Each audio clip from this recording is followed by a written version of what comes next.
আমি রোমানার নতুন আরও একটি রেসিপি নিয়ে চলে এসেছি। আসসালামু আলাইকুম। আজ আমি কাতলা মাছ, পটল, টমেটো দিয়ে ভেজে ভুনা করব। এর জন্য আমি এখানে অনেকগুলো কাতলা মাছ আর পটল নিয়েছি। তো এখন আমি সবগুলো মাছ আর পটলকে হলুদ, লবণ, মরিচের গুঁড়ো মেখে ভালো করে মাখিয়ে নিয়েছি। এরপর আমি এখানে একটি কড়াই বসিয়ে দিয়ে দিয়েছি তেল। তেলটা গরম হয়ে আসছে। এখন আমি সবগুলো পটল এভাবে এক এক করে ভেজে নেব। তো এখন আমি সম্পূর্ণ পটলগুলো দিয়ে এভাবে সুন্দর করে তেলের সাথে ভেজে নিব। তো গ্রামে বসে আমি অনেক ধরনের রান্না করেছিলাম আর এই মাছটা ভুনা করেছিলাম, খেতে মাশাআল্লাহ দারুণ মজা হয়েছিল। এখন আমি এভাবে সম্পূর্ণ মাছগুলো ভেজে নিয়েছি। এখন বাকি যে মাছগুলো ছিল সেগুলো আমি এখন ভেজে নিব। তো এরপর আমি বাকি মাছগুলো এভাবে দিয়ে ভেজে নিয়েছি। ভিডিওটা ভালো লাগলে অবশ্যই লাইক, কমেন্ট, শেয়ার করতে ভুলবেন না নিত্য নতুন রেসিপি পাওয়ার জন্য।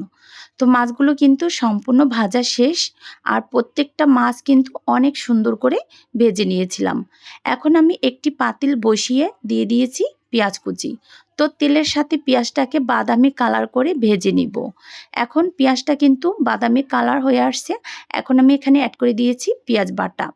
এখানে আমি 3 টেবিল চামচের মতো পেঁয়াজ বাটা অ্যাড করে দিয়েছি। 2 চামচের মতন রসুন বাটা দিয়ে দিয়েছি। আদা বাটা 1 চামচের মতো, জিরা বাটা আধা চামচের মতো। এখন আমি এখানে দিয়ে দিয়েছি টমেটো, কাঁচা মরিচ, কিশমিশ পেস্ট করে রেখেছিলাম।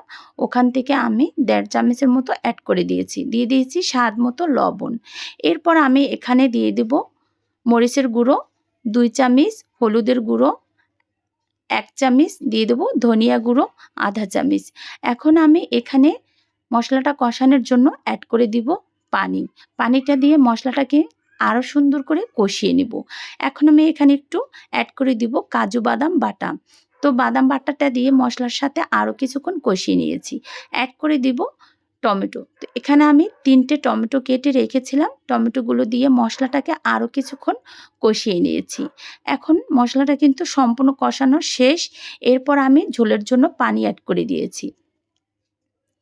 তো পানিটা দিয়ে এখন আমি ভালো করে নেড়েচেড়ে নিয়েছি।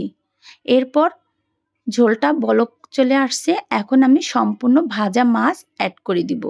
তো এভাবে আমি সবগুলো মাছ ছেড়ে দিয়েছি।